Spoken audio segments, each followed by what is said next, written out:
Tonight on Metro News, we find out how the Riverside Market is doing 1 year on. Orana Wildlife Park asks for old phones to save gorillas' homes. And Tamariki learn about our national language.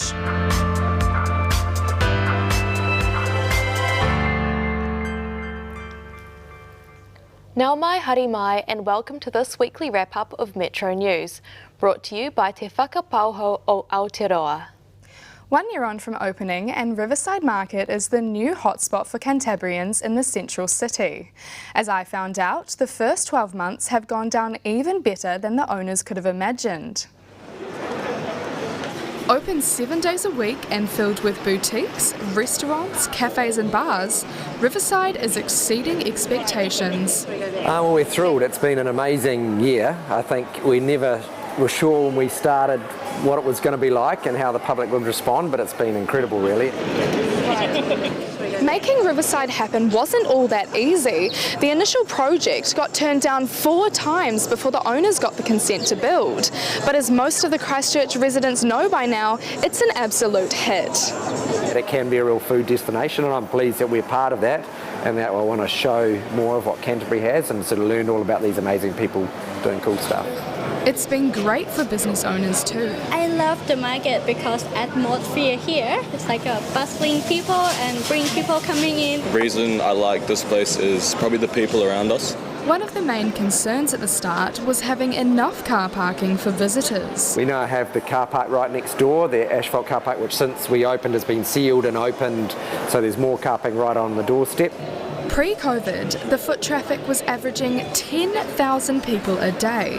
After lockdown, it dropped by a third, but now, on a busy weekend, up to 25,000 people stop by. Since the Riverside Market opened, we saw more people coming in to check out the city, which was really awesome. We have seen that with every development opening, so it's quite an exciting time to be in the city. The plan for the market is to keep evolving. I think as a place we don't want it to be stagnant and stale. We want obviously the traders to do really well and bring a lot of activation and activity and life to the central city. Whether you're wanting coffee or maybe Mexican, Riverside will be around for a long time to come. Emma Olsen, Metro News. Orana Wildlife Park is calling for your help to save gorillas' habitats from coltan mining in Africa. Our reporter James Fleury is with us now to explain how you can do your bit for the endangered species. James. The Congo is the main place gorillas live, and unfortunately for them, it's also where they mine coltan. You've probably never heard of it, but it's a mineral found in every cell phone. So there's a project you can get involved with if you want to save their environment. Orana Wildlife Park is proud of its 3 gorillas, brothers who were born in a Sydney zoo, but have lived here for 5 years. They're a curious animal and obviously don't know that a sought-after component for cell phones is causing big problems for their relatives. In clearing the forest, they're clearing very, very remote areas that are home to these great apes. These people are bringing diseases into that habitat and sharing 98% of our DNA. These are passing on to the great apes as well. They're just as vulnerable as we are. Coltan is found in your phone, laptop and almost any electronic device you own. The park's been working with the Telecommunications Forum to recycle and refurbish them. You simply drop off your old phone at the Reo Mobile stand at the Great Ape Centre or any 2 Degrees Vodafone or Spark store. The initiative not only benefits our friends Fuzu, Mahali and Fataki and their relatives in the Congo, but also our local waterways in New Zealand. A lot of the proceeds from selling those refurbished phones come back to New Zealanders through the Sustainable Coastlines Initiative, which SwapKit, the recyclers, support in New Zealand. A university professor backs the scheme, but only if the material is recycled in New Zealand. Any type of recycling will reduce e-waste as long as it's done in a controlled professional manner. Unfortunately, much of the e-waste that's sent for recycling is exported offshore to countries with lax environmental legislation. Toby Johnson says the phones are recycled sustainably. This program and the company that are operating it have been certified, inspected and endorsed by the Ministry for the Environment. It's being done in accordance with all the international conventions. Unsorted e-waste is not shipped. So next time you're changing phones, give a thought to Fuzu, Mahali and Futaki. The parks team aren't stopping with gorillas.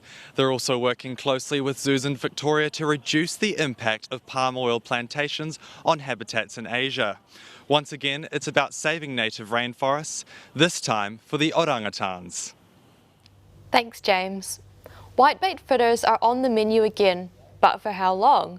All but one of the species is now regarded as at risk or threatened with extinction. Reporter Digby Worthmuller catches up with the whitebaiters at Rakaia huts to discuss the future of a favourite Kiwi pastime. Hopes are high there'll be whitebait fritters for tea. Graham Patterson's been fishing for 50 years. He knows whitebait's under threat, but says sustainability rather than catch limits is the key. There's no good blaming the whitebaiters all the time. They're not going to catch all the whitebait that ever come in here and breed.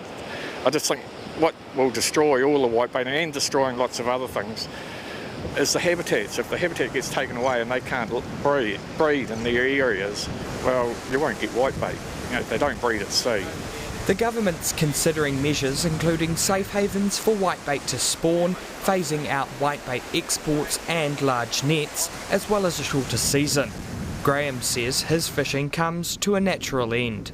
We get sick of it. Now you're getting into November and we've caught enough whitebait anyway, so we're more into trout fishing and salmon fishing by then. Well, I suppose I've fished for 30, 40 years, and the last 7 or 8, 9 years have been the best years I've ever had. And I think, you know, the way that we fish here, the whitebait have got plenty of chance. We don't want it to get too over-regulated because, as you see, we do a lot of hard work here just to get what we get.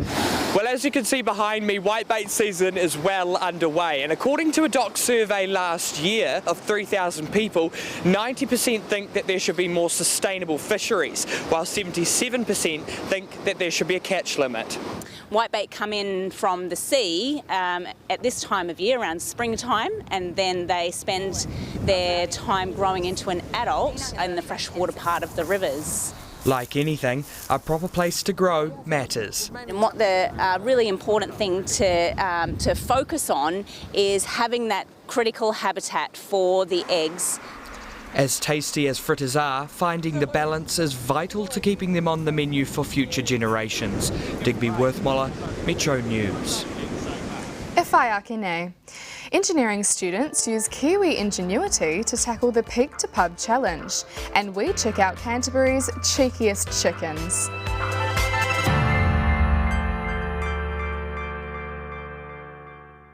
My name's Alistair Coburn. I'm the station producer for Classic FM. So we're in London, we've got 8 radio stations and 2 TV stations here. So I've been doing this job about 2 years. Got a phone call while I was in the middle of Europe saying you've got a job interview in London. Worked out quite well. London's the greatest city on earth, I think. There's so much to do here, it's just such a vibrant place. My first year in the UK, I think we saw about 10 different countries. 2 weeks ago we were in Wales, the week before that we were in Prague. It's really amazing. I mean, Classic FM, we've got 5.3 million listeners every week, so it's more than the entire New Zealand population. I'll be writing promos, writing trails, writing imaging, writing commercials as well. I got nominated for a Sony Radio Award for a promotional campaign which I worked on. The skills that I've got from my study, they really stand up. It taught me a lot about how the entire radio industry works, like from sales to production to on-air to writing. Once you're done, you've got the internship, you get straight into a job, and from there you're off. I mean, the world's your oyster, basically.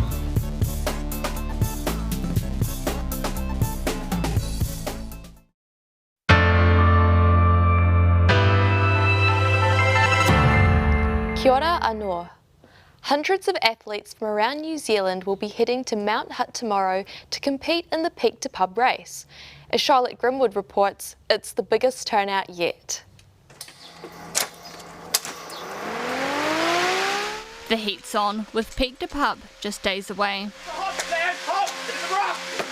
For months, a flat of uni students have been training for the multi-sport event, with some innovation. Yeah, I've been out running and just trialling heaps of different methods to get it as fast as possible. These athletes had planned to compete in big races here and overseas. COVID canned that, and they've channeled their energies locally. Peak to Pub has elements you don't see anywhere else. So you've got the snow, you've got the mountain biking, you've got a river crossing, you've got the running. There's not many other races that combine snow with other multi-sports. The engineering students hope their Kiwi ingenuity will give them the cutting edge. So after some training out in the field, we came back to our in-house lab, did some wind tunnel testing for various combinations of equipment. They've been trialling different bikes, helmets and sunglasses to gain an extra advantage. You also want to be controlled, so you want to have the right tyre choice, the right bike setup, ski setup for going 70, 100 k's an hour down the ski slope and down the rough gravel road. Another idea, modify their ski boots. And Cameron says his innovation is the secret to unseen, fast transitions. I've modified some old ski boot inners. I can take my ski boots off and still have my running shoes in, so I can go straight onto the bike. This year, under Alert Level 2, the event will run differently. So the race brief will be online before the event. People will have to watch the race brief rather than everybody congregate round. Instead of seeing mass crowds, there will be social distancing and waves of staggered starts. Because we're starting people in waves, you're going to see people coming past you and with you and supporting you along the way the whole time. So it's actually going to be probably a little bit more of a social event. And the ones to watch out for, the student flatties, fuelled by their homegrown greens when they launch into the event on Saturday. Charlotte Grimwood, Metro News. This week is Te Wiki o Te Reo Maori, an important event during Aotearoa's calendar to raise awareness of our national language. The idea is to get everyone to give it a go. Nick James has more on this. Nick. All this week, you've probably heard New Zealanders using more Te Reo Maori in their daily lives. Politicians, business people, schools, even reporters and presenters. Te Wiki o Te Reo Maori has been running throughout Aotearoa. We had a kōrero and talked to leaders in the community about the importance of the week and how to get involved.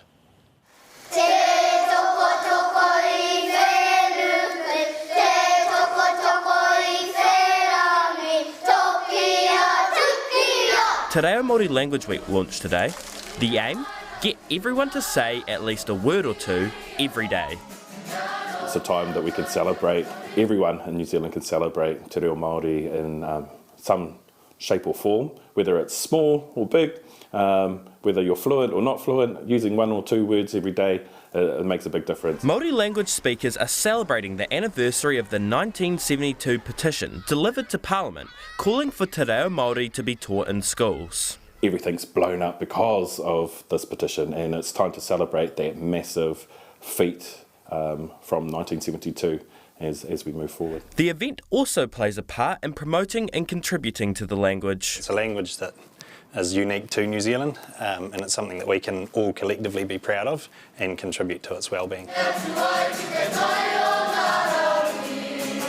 The Māori Language Commission wants 1 million speakers of Te Reo by 2040, but there are challenges. There's still sentiments around at times of learning the language comes at the cost of something, but it's actually a value add, in my view. The week also lays a foundation for the interest in tikanga within the community. It's not just about revitalisation of Te Reo Māori, it's also revitalisation of the interest of our young people and people more generally in Māori affairs and also in tikanga. Well, it's the native language of New Zealand, I guess, so I think it's important and everyone should learn a little bit. Yeah, I love the way that kids at primary school are learning that. It's great because they come home and teach the parents, so I think that's great. You know, there is an element of respectfully trying to pronounce it and use it rather than just not at all. It's clear that 1 million speakers of Te Reo Māori by 2040 is a challenging goal. However, the language is getting stronger every day. So this coming week, celebrate and get involved with Te Reo Māori. One of the other points Hemi made in our interview is this week is a time for us all to reflect, to think about what we're doing now to promote Te Reo at home and at work, and also think about the future. Imagine 20, 30 years down the track, if we look back on 2020, will we have done our bit to strengthen the language? Thanks, Nick. Chasing chickens is a full-time job for two women who live north of Otautahi. As Tia McDougall discovers, dumping domesticated chooks is such a problem, there is now a special rescue centre. Look at all those chickens. or as they're known in Māori, hei hei. Unfortunately, the hei hei are here because they've been rescued. So people buy eggs and they just think they're going to have females for some particular reason. And of course then, oh my God, there's roosters, what do we do with them? People go take them to Ruru Road, Bromley, and just dump them off there. You name it, cemeteries, churches, you know, people are even that low. Dumping unwanted chickens has been going on for decades, so Amanda started a non-profit organisation to rescue the defenceless birds. There was dog attacks that happened during lockdown from someone who moved out, left their chickens behind, and someone else's dog had got in and attacked them. Chicken Rescue Canterbury has been running for 4 years and relies on donations and a portion of egg sales to pay for feed for the birds. Running the operation costs around $1,000 a month. Volunteer Liv says it's got busier over time. When I first started, there's an odd rescue, maybe once every week or every couple of weeks, and then it was quiet for a little bit, and then all of a sudden, at the moment, I think we're coming out 14 days straight. We've been out to look at birds. Many chickens they rescue have to be put down because they have broken beaks, feet and wings. Others can contract yeast infections, but Liv says despite all the trauma, they now live protected lives. Until they find a home, they're safe here, they're fed, they're looked after.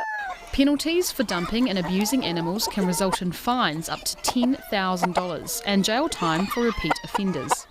Enforcement responsibility belongs to the council, police and SPCA. You know, we tell the SPCA where we're picking them up from, and whether they want to do something about it or not, it's obviously up to them. People need to learn that this is not acceptable for people to treat chickens in a way that's inhumane. Amanda says she and her team will carry on saving chickens as long as there's a need.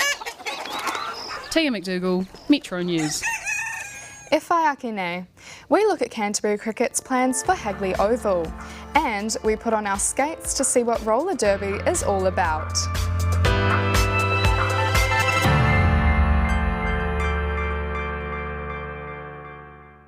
My name is Ella Cook. I'm a television production manager in London. I work for a company called Red House Television. I work on property shows, comedy and entertainment. I worked as the production assistant on New Zealand's Got Talent on Target on What Now. I came to London nearly 4 years ago now. Didn't have any issues finding a job at all. I went to a company called Hat-Trick Productions. We won a BAFTA last year, as well as were nominated this year. To even be nominated and go to the awards was something I never ever thought that I would ever do.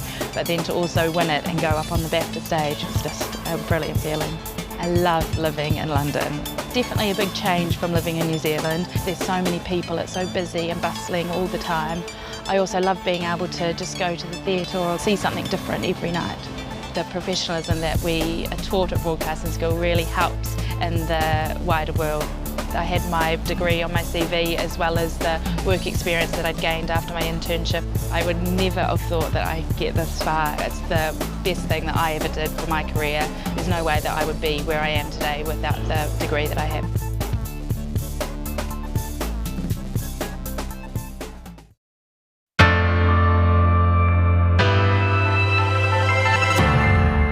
Kia ora anō.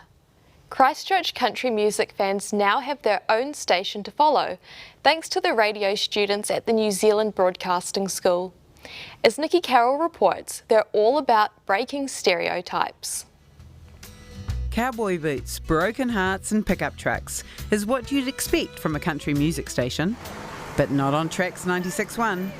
Ara's student-run station is aiming for a modern twist of the country genre.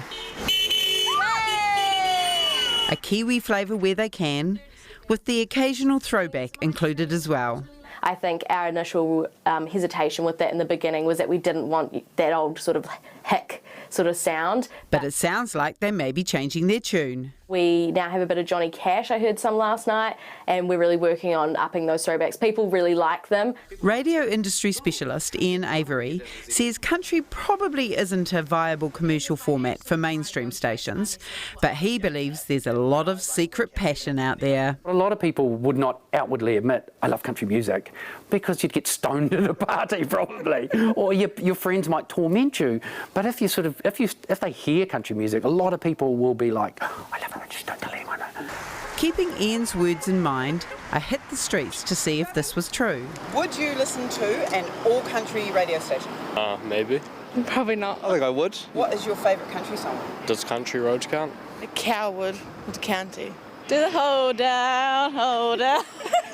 Ian says one of the biggest challenges for the Tracks crew is not knowing the artists and their songs. But then isn't that a good thing? Because you listen to every other radio station, it's like, oh, heard it. It's all new.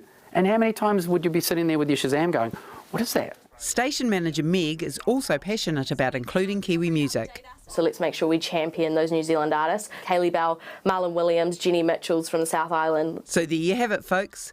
Christchurch's only country music radio station, courtesy of broadcasting school students. Yeehaw! Nikki Carroll, Metro News.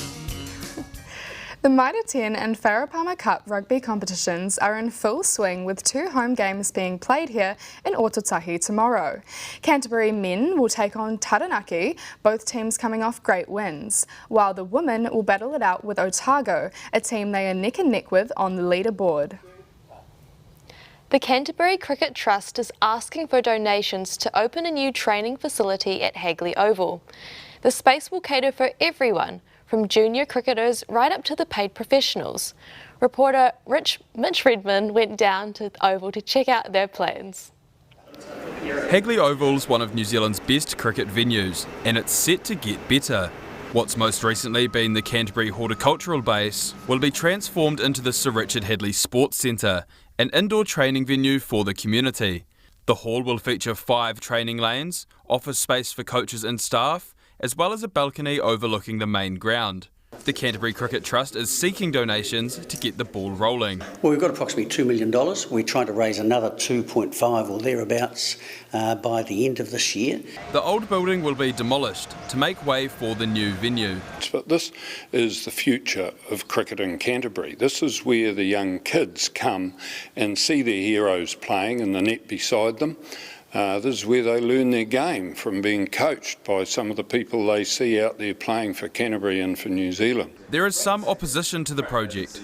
Their argument, Canterbury Cricket are taking over Hagley Park, which is supposed to be a public, non-commercialised space. When the Horticultural Society vacated it, really it should have been knocked over and returned to open space, but Canterbury Cricket grabbed it. The Canterbury Cricket Trust says the need for indoor training facilities is high and there's not enough spaces like it here in Christchurch. Hopefully it won't be too long until we see some slogging in the nets, taken out to the middle here at Hagley Oval. Yeah, I guess it's just a place to train in town.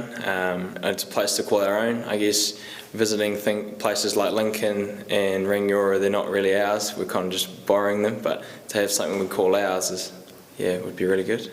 Sir Richard Hadley is humbled to have the centre named after him. Well, it's a wonderful accolade. It's a great compliment. I've had a long involvement with Canterbury and New Zealand cricket, and to be remembered with my name associated with the new facility, obviously I'm very proud of that. And one of the main ways he made his name was spending hours in the nets. For Metro News, Mitch Redmond. Lockdown had us doing all sorts of weird and wacky things. Roller skating saw a surge in popularity, and now many are taking their newfound hobby to the rink. Asha Abdi joins the action. Don't die of heart disease, do derby. And so many people are. Roller derby and skating have seen an unexpected resurgence over lockdown. Passionate skaters have posted their videos on sites like TikTok and Instagram. I think I'd seen a few videos of people doing it on social media, and I was like, oh, that's so cool that they're like adults and roller skating, so I kind of thought it was something little kids do. Organiser and lifelong skater Laurie Razmataz Bruno has seen this change firsthand. So yes, definitely an increase during and after lockdown. So during lockdown we had a lot of people asking, where can I buy skate? Where can I skate? It's attracted Cantabrians from all walks of life for many different reasons. Some wanted an alternative to ice skating. I always liked ice skating, but you have to go to like a ice skating rink and like pay the fee and everything. And like with lockdown and stuff, you can't really go. While others just needed to release some extra energy. My mother said, oh, this is a good idea. You have quite a bit of aggression in you. That's just waiting. I think you'd be real good at derby. But the thrill of it all is what's keeping them on 4 wheels. I like the adrenaline rush, and I like like the artistic and thinking value that's in it? Just the flow, the freedom. They sold it to me. There was only one thing left. I had to try it myself. The Otautahi Roller Derby League have 3 teams that are all training for competitions in October, where they hope to roll their way to the top. Asha Abdi, Metro News. That's all for Metro News for this year. For those stories and more, head to our website metronews.co.nz, or you can find us on Facebook and Instagram. Thanks for watching. We'll be back with more news and stories next year. Ko Emma Olsen, aho. Ko Kamena Blewett, aho. Ka kite anō.